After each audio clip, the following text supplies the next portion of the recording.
호주야 클럽 TV 여러분 안녕하세요. 호토박입니다. 6월 29일 시드니 날씨 오전 11시는 좀 흐립니다. 비가 오락가락 하는데요. 자, 오늘 제가 여러분들하고 나눌 주제는 에이타 고득점 전략. 특히 호주에 이제 고2, 고3, 뭐 10학년까지 괜찮고요. 뭐 고1, 고2, 고3 유학생을 보내는 부모님은 이 방송 꼭 좀 보시면 좋겠고요. 앞으로 학생들이 이제 학년이 올라갈 부모님들도 좀 관심을 좀 가져주시면 좋겠고, 심지어는 학생 여러분들도 호주에 홀로 조교학을 왔는데 현재 이제 고2, 고3이에요. 그리고 호주 대학 지원할 때 이 에이타라는, 한국말로 하면 이게 대입 점수나 마찬가지인 거죠. 대학을 지원할 때 쓰는 이 점수인데, 이 점수가 정확하게 어떻게 구성되는지를 모르고 공부를 한다라고 하면 이 에이타를 고득점 받기 어렵죠. 오늘 호토박이라 한번 제대로 한번 이 에이타 고득점 전략 파헤쳐 보도록 하겠습니다. 자, 들어가 보시죠. 자, 먼저 이 에이타가 뭐냐면요. 자, Australian Tertiary Admission Rank. 그러니까 이제 대학 지원 랭크. 그러니까 마크가 아니고 랭크라는 겁니다. 점수가 아니고 등수라는 거는 아주 엄청난 차이가 있습니다. 이걸 여러분들 정확하게 이해를 하셔야 됩니다. 호주 고3을 전체를 한 줄로 세워서 에이타 80점이다. 그럼 내가 100명이라고 치면 내가 20등 한 거예요. 상위 20등 한 거예요. 그래서 이게 랭크라는 게 아주 핵심 포인트입니다. 그러면 전체 평균은 한 줄로 다 세웠으면 딱 중간 50이 평균이 돼야 되는데 왜 70이 평균이 되느냐? 호주 고3들 중에 이제 고등학교를 졸업하지 않고 또 뭐 어프렌티스십이다 해서 뭐 테이프로 가는 경우도 있고 다양한 길이 있거든요. 꼭 한국처럼 뭐 일관되게 모두가 다 대학 가자 이런 게 아니기 때문에요. 그래서 이 점수가 제대로 산출이 안 되는 학생들도 좀 있기 때문에 그리고 30점 이하는 다 30점으로 이렇게 분류를 하거든요. 그래서 평균을 항상 70에 두고 이 에이타 점수를 산출합니다. 혹 여러분들 자녀가 에이타 70을 받아왔다 그러면 딱 호주 고3 수험생들의 평균을 받아왔다 이렇게 이해를 하시면 되겠습니다. 자, 조금 복잡해 보이는데요. 자, 호토박이가 좀 최대한 쉽게 한번 설명을 해볼게요. 자, 에이타가 어떻게 나오냐면요. 먼저 학교 내신 점수가 있죠. 학교에 이제 뭐 10학년 되고 11, 12학년 되면 이제 과목을 선정합니다. 보통 5과목에서 6과목 선정해서 열심히 그 학교 다른 아이들하고 경쟁을 해서 내 점수가 뭐 100점 만점으로 계산한다 그러면 내가 생물을 선택했다? 그럼 우리 선생님이 나한테 생물 90점을 줬다 하는 이 내신 점수가 있을 거 아니에요. 그런데 이 90점이라는 내신 점수는 그 학교 안에서만 유효한 점수죠. 비학교 학생의 생물 90점이랑 이게 대등하다고 볼 수가 없는 거죠. 여기서 이제 한국하고 다른 점입니다. 한국은 저 시골 학교의 내신 3등급도 저 서울에 있는 학군 좋은데 학력이 아주 우수한 학교의 내신 3등급도 3등급입니다. 그죠? 같은. 근데 이거 다르다는 건 우리 대한민국 국민 여러분들 다 아시잖아요. 이게 뭐 같이 취급하는 게 옳은 건지 아니면 그 학력 수준 차이만큼 다르게 보는 게 옳은 건지 그건 제가 얘기하지 않겠습니다. 그건 이제 견해 차이가 있을 수 있으니까요. 어쨌든 호주는 철저하게 줄 세우기입니다. 철저하게. 다른 건 다르게 정확하게 평가를 하거든요. 그래서 이 내신 점수 50%랑 그 다음에 이 2번 로우 익젬 마크라고 해서 실제 내가 시험장에 가서 내가 받은 점수가 있잖아요. 각 과목별 그죠? 이 점수랑 이 두 개를 가지고 한국은 내신 3등급에 내가 실제 시험장에서 받은 점수가 뭐 몇 점이 있다. 그럼 이걸 가지고 이제 대학을 지원하게 되니까 이제 여기서 문제가 생기는 거죠. 어떤 문제가 생기냐면 1번은 학교 수준 차이를 감안하지 않은 거에 대한 문제지만 2번도 문제가 있습니다. 실제 내가 받은 점수를 내가 그대로 쓰는 거는 문제가 없지 않냐? 아니죠. 올해는 수학이 아주 어렵게 나왔어요. 국어가 상당히 쉬웠어요. 그러면 상대적으로 국어를 잘하던 학생은 불리해지잖아요. 또 어떤 해는 과학 과목이 아주 어렵게 나왔어요. 그러면 또 변별력이 과학에서 크게 차이가 나면 또 학생들의 희비가 엇갈리게 되잖아요. 근데 호주는 이것조차도 조정을 합니다. 자, 3번을 보십시오. 모더레이트라고 해서 이제 다시 이 과목을 조정하는데요. 그러니까 이제 2번, 그러니까 생물 과목을 A라는 학교에 고3 학생 전체가 생물 과목을 친 점수가 있을 거 아니에요. 2번에서 그 실제 점수요. 그리고 B 학교 전체 생물 과목을 선택한 학생들의 점수가 있을 거 아니에요. 근데 이 점수는 분명히 차이가 있겠죠. 학교 수준이 나면 그죠? 그럼 이 차이를 근거로 해서 1번 내신 성적을 조정해 버립니다. 즉 여기 3등급, 여기 3등급이 같이 같지 않다는 거를 이제 실제 시험 점수를 반영해서 조정을 해버리는 거죠. 네. 그래서 심지어는 어떤 현상이 벌어지냐면요. 호주에서 가장 뛰어난 학교랑 학력 수준이 좀 많이 못 미치는 학교는 이 수준이 어마어마한 차이가 납니다. 한국으로 치면요. 이 학교 학생 전체는 전부 1등급이고요. 이 학교 학생 전체는 전부 5등급 이하가 돼버리는 이런 엄청난 차이를 그대로 그냥 반영을 해버리는 거예요. 자, 그리고 뭐 공식은 아주 복잡한 공식이 있는데 뭐 이것까지는 뭐 이해하실 필요는 없으시고요. 자, 그래서 이제 4번으로 들어가면 이 HSC, VCE, QCE 이게 이제 주마다 불려지는 용어입니다. VCE는 빅토리아주, QCE는 퀸슬랜드주를 말하고요. 캔버라와 뉴사우스 웨일즈주가 있는 곳은 이제 HSC라고 하는데 이게 하이스쿨 서티피케이트. 그러니까 굳이 표현하자 그러면 고등학교 졸업장이에요. 예. 그러니까 이 시험을 점수를 받으면 이제 점수가 산정이 되면 이제 고등학교 졸업을 하는 거예요. 이 고등학교 졸업 시험을 가지고 이제 에이타라는 대입 지원 지수가 이제 나오게 되는 거거든요. 근데 이 4번 HSC 점수는 어떻게 나오냐면요. 자, 실제 시험장에서 본 시험 점수 있죠? 내가 잘 쳤으면 내 점수잖아요. 그거는, 그죠? 이 2번하고 3번, 즉 1번을 타 학교랑 조정해서 3번이 나왔잖아요. 이거를 각 과목별 100점 만점 기준으로 해서 이제 점수를 다시 이제 매깁니다. 그래서 이게 HSC 마크라고 하는 점수가 이제 나오죠. 이건 실제 시험장에서 받은 점수하고는 다른 거죠. 내신이 반영된 점수죠. 그런데 이걸로 안 끝나고요. 여기에다가 또 스케일링이라는 게 들어갑니다.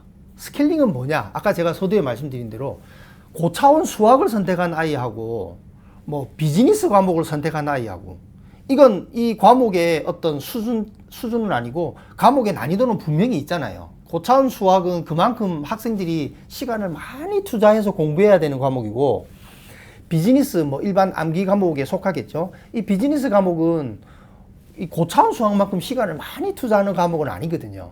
그러면 실제로 시험장에서 이 점수를 80점 받고 이 점수를 고차원 수학을 80점 받았다고 해서 이게 똑같은 80점으로 적용이 되면 그건 언페어한 거죠.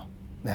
그래서 어려운 과목일수록 스케일링을 반영을 점수를 더 가산점을 주는 형식이고요. 쉬운 과목일수록 그 가산점이 적어지게 되는 겁니다. 이거를 이제 다시 또 조정을 합니다.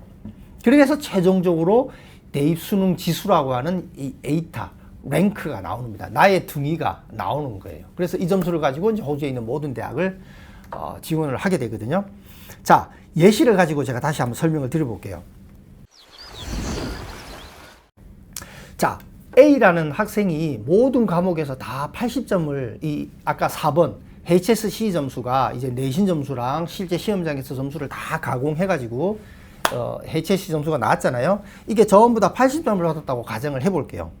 다 80점을 받았는데 6과목이죠. 보통 호주는 각 과목당 유닛이라고 하는데요. 이 단위, 두 유닛이 구성, 물론 이제 종교 과목이나 아주 특수한 과목들은 1유닛짜리도 있어요. 근데 대부분 과목은 2유닛 해서 총 10유닛이 구성이 돼야만 이 HSC 점수가 나오게 됩니다. 근데 이 학생은 오른쪽 끝에 보십시오. 유닛이 다 2유닛짜리인데 바이올로지는 제로가 돼 있죠. 왜냐하면 10유닛만 계산이 되거든요. 10유닛만 계산이 돼서 다른 학생들하고 이제 이 자웅을 겨루게 되거든요. 그러면 제일 낮은 거는 오토매틱으로 하나 빠지는데 가만히 보시면 ESL이 에이타로는 81점이고 바이올로지는 82.6인데 왜 바이올로지가 빠졌냐? 호주 대입 수능에서 딱 한 과목이 필수 과목이 있는데 그게 영어예요. 150개가 넘는 과목이 있거든요. 어마어마하죠. 뭐 한국어만 해도요 과목이 4개나 돼요. 부모가 한국 사람인 사람이 선택할 수 있는 한국 과목, 부모가 한국 사람이 아닌 학생이 선택할 수 있는 한국 과목, 한국에서 오랫동안 공부를 하다가 호주 온 지 얼마 안 된 학생이 선택할 수 있는 한국 과목 다 다릅니다. 백그라운드가. 그렇지 않으면 똑같은 그냥 한국어는 한국어 하나만 딱 이렇게 된다. 그러면 한국에서 온 아이들하고 여기 있는 아이들하고는 도저히 이거는 경쟁할 수가 없잖아요. 그렇게 해서 모든 언어 과목들은 아주 세분화되어 있고요. 그 외에도 우리가 뭐 생각지도 못하는 정말 다양한 과목들이 있습니다. 댄스 과목도 있고요. 뭐 드라마 과목도 있고요. 정말 다양하거든요. 그래서 호주 대입은 150개가 넘는 과목들 중에 오직 필수 과목은 영어 딱 하나. 그래서 이 영어는 무조건 계산이 됩니다. 그러니까 영어가 계산이 되니까 영어 다음으로 낮은 바이올로지가 자동으로 계산해서 제외되고 이걸 전부 평균을 내니까 이 학생의 에이타 점수는 89.65가 나오는 거예요. 자, Math Extension 1, Math Extension 2가 뭐냐면 이거는 이제 주마다 불리는 용어는 다른데 Math Extension 2 같은 경우는요. 수학 중에서도 제일 어려운 수학, 뭐 정말 대학에서 내가 뭐 수학을 전공하려고 하는 학생 혹은 과학 과목 중에서도 수학이 아주 중요한 과목들이 있잖아요. 그런 전공을 할 학생 혹은 공학도 수학이 아주 중요하죠. 예, 이런 학생들은 주로 매스 고차원 수학을 합니다. 익스텐션 1까지 하는 경우도 있지만 익스텐션 2까지 하는 경우도 있어요. 모든 과목 중에서 이 매스 익스텐션 2가 스케일링이 제일 높은 과목 중에 하나거든요. 자, 보십시오. 두 번째, 매스 익스텐션 2를 받았는데 이게 80점이에요. 그러면 32.5%. 그러니까 내가 상위 한 68%. 그러니까 전체 등위에서 내가 밑에서 30등 정도가 돼도 벌써 80점이 되는 거예요. 80점만 돼도 밑에서 30등 안에만 들어갔는데도 80점이 되는 거예요. 그리고 여기다가 스케일링을 반영을 합니다. 스케일링은 85.4점, 굉장히 많이 다른 과목들보다 훨씬 더 많죠. 이렇게 되면 이게 에이타로 산출되면요. 이 한 과목에 대한 에이타가 97.7이에요. HSC 점수는 80점인데 97.7. 굉장히 높은 점수가 되죠. 익스텐션 2 같은 경우는 뭐 퀸슬랜드 같은 경우는 뭐 매스 스페셜리스트라고 이렇게 부르는 용어는 조금씩 주마다 다를 수는 있어요. 자, 여기는 다 스케일링이 높고요. ESL이 이제 유학생들이 보통 많이 선택하는 영어 과목이죠. 호주에서 5년 이상 하이스쿨에서 5년 이상을 다니지 않으면 이 HSC에서 ESL 과목을 선택할 수가 있거든요. 자, 이거를 좀 더 여러분들이 그래프로 보면 이해가 쉬우실 겁니다. 보십시오. 자, 앞에 거 사실 좀 복잡하시죠? 이해 못 하셔도 괜찮아요. 요 그래프 제가 오늘 사실 여러분들에게 설명드릴, 자, 이 방송을 보시는 부모님이나 고2, 고3 학생은 반드시 이 그래프를 이해하셔야 됩니다. 자, 이 그래프만 이해하면 제가 다른 뭐 쓰잘데기 없는 이야기 다 그냥 잊어버리셔도 돼요. 자, 잘 보십시오. 이 그래프 기울기를 한번 잘 봐주세요. 기울기가 다 과목별로 다르죠? 기울기가 제일 위에 있는 제일 완만한 게 매스 익스텐션 2, 즉 뭐 퀸슬랜드주 같은 경우는 매스 스페셜리스트라고 부르는 제일 고차원 수학입니다. 예, 그만큼 스케일링이 높죠. 좌측 이 세로가 스케일링에 대한 점수고요. 아래쪽은 퍼센테이지입니다. 100이면 내가 그 과목에서 1등 한 거예요. 뭐 호주 고3들 전체에서 내가 1등 했다라고 보는 거예요. 95다. 그러면 전체에서 내가 5% 안에 들어간 거예요. 이 퍼센테이지로 보면 됩니다. 자, 그러면 다시 제일 위에 파란색에 보면 P33이라고 돼 있죠. 예. 그러니까 내가 33%에 들은 거예요. 그러니까 밑에서 33%, 위에서 67% 안에만 들었는데도 점수는 어떻습니까? 43, 50점 만점으로 했을 때 43점이나 주는 거예요. 엄청 높죠? 왜? 이미 이 과목은 굉장히 고차원 수학이니까. 그리고 초록색 한번 보십시오. ESL 과목. 지금 여기 있는 6과목 중에서는 이 ESL 과목이 스케일링이 제일 낮은 거죠. 그래프가 굉장히 수직에 가깝죠. 이 학생은 전체 상위 P75라고 돼 있죠. 그러니까 내가 상위 25%에 속해 있는데도 불구하고 내 점수는 32점밖에 안 되는 거예요. 이해되시죠? 자, 그러면 이 학생이 이 그래프에서 바이올로지는 이제 계산이 안 된다 그랬죠. 왜냐하면 영어가 필수기 때문에 그 다음 낮은 바이올로지가 빠지고 나머지 과목들로 이제 계산이 되는데, 보라색인 이코노믹스하고 그 다음에 그 케미스트리 과목은 거의 스케일링이 같죠. 예, 그래프가 같이 이렇게 갑니다. 자, 그럼 만약에 여러분들이 지금 이 그래프의 양상을 띠는 학생이다 라고 하면, 이 학생이 지금 호주 수능이 이제 주마다 조금 날짜는 다른데 10월 말부터 11월 첫째 주까지 호주 한 달 동안 이제 호주 수능을 보잖아요. 한 달 내내 보는 건 아니고 자기가 선택한 그 과목이 150 몇 개나 되니까요. 자기가 선택한 그 과목 날짜에 맞춰서 이제 시험을 보게 되는데, 자, 여러분들이 이 그래프라고 하면요. 여러분들이 남은 지금 이제 7월 달이 곧 하고, 오늘 29일이니까 7월이 곧 다가오죠. 그럼 7, 8, 9, 이제 실제로 공부할 시간은 한 석 달, 한 텀 정도밖에 안 남았잖아요. 자, 어느 과목에 더 에너지를 쏟아야 됩니까? 에이타의 고득점을 내려면 고차원 매스가 제일 높으니까 고차원 매스를 더 열심을 내야 되나요? 아니면 ESL, 제일 스케일링 낮은 ESL을 더 열심을 내야 되나요? 네. 잘 보십시오. 고차원 매스는 이미 높은 점수예요.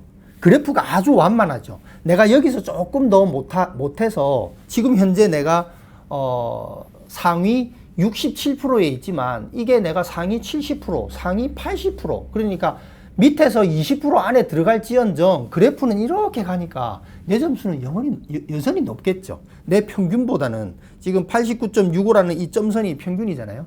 내 평균보다는 훨씬 높잖아요. 그런데 내 평균을 ESL이 다 깔아먹고 있죠, 지금. 그리고 ES는 경사가 굉장히 급하잖아요. 조금만 내가 더 노력하면 점수가 팍팍 올라가죠. 이해되시죠? 자, 지금이 75%, 내가 상위 25%에 속하는데 내가 만약에 상위 15% 속한다 그러면 점수가 확 올라가죠. 이 폭이, 그죠?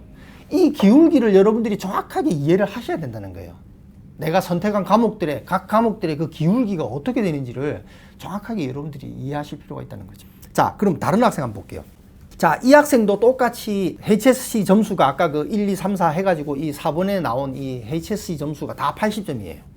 80점인데 제가 비즈니스 스터디스랑 제일 밑에 있는 제페니스 비기너스는 왜 82점을 넣냐면 80점을 넣으니까 그래프에서 사라져가지고 제가 그냥 2점을 조금 더 줬습니다. 82점을 이렇게 줬어요. 자, 이 학생 같은 경우는요, 5과목만 선택했습니다. 다 2유닛짜리 5과목이니까 뺄 게 없죠. 예, 그러면 5과목 전부 다 들어갑니다. 이렇게 5과목을 선택했을 때는요, 폭망하는 과목이 나오면 큰일 납니다. 예, 5개가 다 들어가니까 폭망하는 과목이 하나 나오면 이 과목이 내 등수를 다 깔아먹어요. 그러니까 정말 세심하게 이 안배를 잘해서 공부를 해야 되거든요. 그러면 아까처럼 6과목이 무조건 유리하냐? 아니죠. 남들 5과목 공부할 때 나는 한 과목 더 하려면 그건 또 얼마만큼 시간적인 부담이에요. 그러니까 잘 전략을 짜셔야 되겠죠. 자, 이 학생 같은 경우는요, 제일 위에 잉글리시 스탠다드 한번 보십시오. 80점을 받았는데 이렇게 받으려면요, 내가 탑 7%, 6.4% 안에 들어가야 되는 거예요. 그러니까 그만큼 굉장히 어려운 거죠. 그리고 이걸 스케일링을 대입하면 스케일링도 60.7로 아주 낮아요. 그럼 내 에이타로 환산하면 이 잉글리시 스탠다드에 해당하는 에이타 점수는 76.4밖에 안 돼요. 내 평균을 깔아먹어요. 왜 이런 현상이 벌어지죠? 예, 잉글리시 스탠다드라는 과목은 잉글리시 중에서는 스케일링이 제일 낮아요. 잉글리시 스탠다드가 제일 낮고요. 그 위에 ESL이 있어요. 오히려 ESL은 잉글리시 스탠다드보다는 스케일링이 높아요. 그러니까 유학생 여러분들 중에 내가 호주에 유학 온 기간이 5년 미만이다. 그러면 내가 유학생들은 ESL을 좀 많이 선택하는데 ESL은 막연히 스케일링이 낮을 것이다. 오판입니다. 예, 잉글리시 스탠다드 할 바에는 본인이 ESL을 할 수만 있다 그러면 ESL을 할 수 있는 게 훨씬 더 유리합니다. 자, 그런데 학교에 따라서 하이스쿨에 따라서 유학생 수가 너무 적어서 그 해당 학교에서는 ESL을 정규 과목으로 제공 안 할 수도 있어요. 그러면 그 학생은 잉글리시 스탠다드를 하거나 아니면 잉글리시를 정말 잘해서 잉글리시 어드밴스를 해야 돼요. 그러면 ESL보다 더 높은 잉글리시 어드밴스를 할 수 있으면 좋죠. 그러나 내가 그 수준까지 영어가 안 된다. 그럼 잉글리시 스탠다드를 해야 되거든요. 그럴 때는 훨씬 더 불리하게 됩니다. 즉, 내가 호주에 9학년 때 유학을 온다? 그럼 내가 선택한 이 학교가, 나는 9학년 때 왔으니까 5년이 안 될 거 아니에요. 그럼 내가 선택한 이 학교가 ESL 과목을 선택할 수 있는 학교인지 아닌지도 분명히 호주에서 대학을 염두에 둔다면 분명히 고려해야 될 요소입니다. 자, 이 학생의 그래프를 또 한번 볼게요. 자, 보십시오. 아까하고는 좀 많이 다르죠. 예, 아까 그래프하고 비교를 한번 해보세요. 자, 여기서 같은 거는 케미스트리 하나입니다. 아까 학생도 케미스트리를 선택했었고 이 학생도 케미스트리를 선택했어요. 자, 이 학생이 선택한 것 중에 제일 오른쪽에 빨간 게 잉글리시 스탠다드입니다. 그러니까 영어, 그 많은 영어 과목들 중에서 영어 뭐 이센셜이라는 것도 있는데 주마다 영어는 좀 다릅니다. 스탠다드 위에 ESL 있고 ESL 위에 잉글리시 어드밴스 있고 잉글리시 어드밴스 위에 익스텐션이 있고 익스텐션 2까지도 있고 잉글리시가 다양한 과목들이 있는데 제일 밑에 과목이니까 잉글리시 스탠다드를 선택한다는 학생은, 영어를 잘하는 학생은 이 과목 선택을 하지를 않죠. 정말 영어에 자신 없거나 영어가 잘 못하는 학생들이 선택하게 되는 과목이거든요. 그러니까 이미 이 과목은요, 아주 잘하지 않는 이상은 94%, 내가 상위 6% 안에 들어갔는데도 내 점수는 30점밖에 안 되는 거예요. 스케일링이 반영된 점수는요. 굉장히 낮은 점수죠. 재패니스 비기너 같은 거 한번 보시면 노란 선입니다. 노란 선을 한국 학생들이 재패니스 비기너 많이 선택하거든요. 왜냐하면 이태리에서 호주에 유학 온 학생이 재패니스를 선택했다? 한국에서 유학 온 한국 백그라운드 학생이 재패니스를 선택했다? 예, 한국 학생이 유리합니다. 이 언어적인 유사성이 있잖아요. 예, 이태리 학생이 아무리 열심히 공부해도 비슷하게 공부 에너지를 좀 쏟으면요, 한국 코리안 백그라운드 학생이 재패니스 점수가 훨씬 더 잘 나오게 돼 있어요. 예, 언어적인 유사성이 있기 때문에. 그래서 한국 학생이 재패니스를 많이 선택하는데, 자, 재패니스를 선택할 때도 내가 상위 한 80% 정도, 그러니까 상위 한 20% 정도에만 들어가면 재패니스 점수가 상당히 올라가죠. 예, 굉장히 자기 점수를 끌어올릴 수가 있어요. 그러나 재패니스를 선택했는데 재패니스를 선택한 아이들 중에 내가 아주 못하는 그룹에 속하면 그러면 안 되죠, 당연히. 예, 그러니까 이건 반영해야 됩니다. 그러니까 반드시 내 그래프가, 내 과목별 그래프가 어떤 형태를 띠는지는 반드시 여러분들이 머릿속에 그리고 있으셔야 됩니다. 자, 이 학생 같은 경우는 그럼요, 케미스트리를 더 열심히 잘해야 될까요? 아니면 잉글리시 스탠다드를 열심히 잘해야 될까요? 네, 잉글리시 스탠다드를 잘해야 자기 총점에 굉장히 유리해집니다. 자, 이거를 일반화시키면 안 됩니다. 그러면 이제 어떤 경우는 그럽니다. 아, 그러면 무조건 잉글리시 스탠다드랑 케미스트리를 같이 선택한 학생들은 무조건 케미스트리보다는 잉글리시 스탠다드를 잘해야 되는구나 라고 착각할 수 있습니다. 그렇지 않습니다. 만약에 이 학생이요, 케미스트리가 아주 잘하는 저기 뭐 상위 한 5%쯤 들어가는 위치에 더 있다라고 하면 케미스트리의 마지막 그래프 한번 보십시오. 거기서는 팍 급상승하죠. 내가 어느 위치에 있냐에 따라서 과목별 그래프도 중요하지만 내가 어느 위치에 있냐에 따라서 그 과목을 에너지를 쏟아야 될지 말아야 될지가 나오는 거예요. 이해되시죠? 네. 그래서 여러분들 이걸 잘 염두에 두시고요. 조금 더 제가 쉽게 일반화시켜서 말씀드리면, 자, 이 그래프는 제가 앞에 그래프를 좀 이해하기 쉽게 만들어 본 건데요. 자, A, B, C 학생이 있는데 다 이 학생들이 이 HSC 혹은 뭐 QCE 혹은 뭐 VCE에서 80점을 받았다고 쳐요. 그다음에 A 학생도 총점이 다 80점. 자, 5과목에 스케일링은 물론 있습니다. 스케일링은 있지만 스케일링이 비슷한 과목이라고 쳤을 때는요, A 학생은 다 80점입니다. 5과목. 그러니까 평균도 80점이죠. 자, B 학생의 평균은요, 예, 마찬가지 80점입니다. 하나는 95점이지만 또 75점씩 3개가 있으니까 평균은 또 80점. C 학생은요, 마찬가지입니다. 하나는 65점이지만 다른 거는 85점씩 받았기 때문에 또 똑같이 평균은 80점. 자, A, B, C의 총점도 똑같고 평균도 똑같습니다. 근데 이 A, B, C 학생의 결국 손에 쥐는 에이타 점수는요, 스케일링이 같다라고 가정을 하면요, B 학생이 월등히 높게 나옵니다. C 학생보다. 만약에 A 학생이 이 80점이 에이타에서도 80점이라고 가정을 하면 B 학생은 86점, 87점쯤 나오고요. C 학생은 72, 3점밖에 안 나올 수도 있어요. 왜 이런 현상이 벌어지냐면 이게 랭크이기 때문에 그렇습니다. 특정 과목 하나를 내가 아주 잘하잖아요. 그러면 내 점수를 쫙, 내 랭크, 내 에이타 점수를 쫙 끌어당기고요. 특정 과목 하나를 아주 못하게 되면 이게 내 등위를 다 까먹습니다. 예, 마크가 아니고 랭크이기 때문에 그렇습니다. 마크라고 하면 세 명은 동률이죠. 예, 랭크이기 때문에 3명은 절대 동률이 될 수 없는 겁니다. 예, 이 메커니즘을 잘 이해를 하고 계셔야 됩니다. 자, 지금 이제 고3 학생들은 뭐 공부하느라고 이 방송 볼 겨를이 없을 텐데 혹시 부모님들이 보시면요, 호주에 홀로 고군분투하는 학생분들한테 잠깐 짬내서 한 20-30분 투자해서 이 방송을 꼭 한번 보시라고 해주세요. 지금 대학들이 이제 지원을 받잖아요. 뉴사우스웨일즈랑 ACT주는 유액이라는 기구를 통해서 대학 지원을 지금 하고 있고요. 이미 이거 4월에 오픈했습니다. 아마 뉴사우스웨일즈에 있는 학생들은 이미 자기가 1지망부터 6지망까지 다 대학을 지원했을 거예요. 그리고 VTEC도 있고 QTEC도 있고 다 오픈했거나 아니면 8월 초에 오픈합니다. 이제 얼마 안 남았습니다. 그 다음에 SATEC도 있고요. 세텍이라고 합니다. 이건 이제 노던 테리토리랑 사우스 오스트레일리아 같이 권역이 묶여져 있습니다.